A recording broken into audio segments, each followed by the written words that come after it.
Malaking hamon pa rin sa pamahalaang lungsod ng Baguio ang pagsawata sa paninigarilyo sa lungsod. Katunayan, 30 hanggang 50 katao ang nahuhuli ng Public Order and Safety Division ng lungsod kada araw sa paglabag sa anti-smoking ordinance. Well, in the past years, talagang tobacco, yung traditional cigarette ang usually na nagva-violate. But we see the trend now. Ngayon, nag-50-50 na siya eh. But the projection is really vaping will overcome yung numbers ng nahuhuli natin sa traditional cigarette at nakikita natin yun sa ating data. Pero mas ikinaalarma ngayon ng Smoke Free Task Force ng lungsod ang pagdami pa ng mga kabataang naninigarilyo gamit ang vape o ang e-cigarettes. At nakita natin na from 2019 up to the present, meron tayong nakitang pagtaas ng ating users ng vape from 1.5% to 5.1%. At majority of the users of vape are from the age 15 to 24 and they are our young people.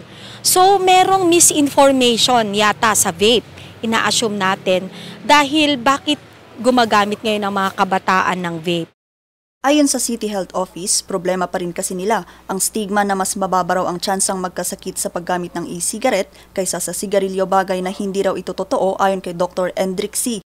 Common din po kasing misperception yun ng ating mga maninigarilyo na pwedeng gamitin ang vaping para mag-shift or parang alalayan tayong tumigil. Pero yun nga po, ayon sa mga pagsusulit, pag-aaral po natin, dumadami na rin po ang mga negative effects na do-document na po ng mga studies. Recently, na-publish nga po ni DOH Secretary Ted Herbosa, may isa na po tayong documented case ng namatay ng paggamit ng vape. Kaya ang PUSD at Sangguniang Kabataan nais paigtingin pa ang kampanya laban sa paninigarilyo, lalo na sa mga kabataan sa pagdiriwang ng World Tobacco Day. Nakakalungkot na gano'n na yung nagiging sitwasyon natin. So we will be doubling our efforts in helping our institutions and all youth and youth-serving organizations to stop or to prevent the proliferation or the massive distribution of nicotine-based products like cigarettes and vapes. Same as true, by the next school year, we are been partnering with the parents of schools for us to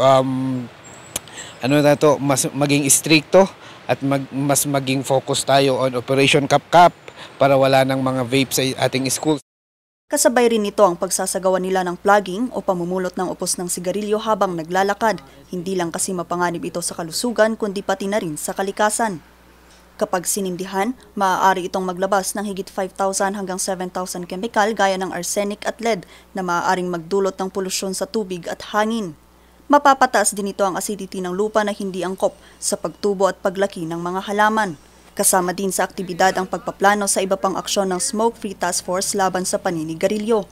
Tema ng pagdiriwang ngayong araw ay Protecting Children from Tobacco Industry Interference. Vanessa Bugtong para sa Luzon Headlines.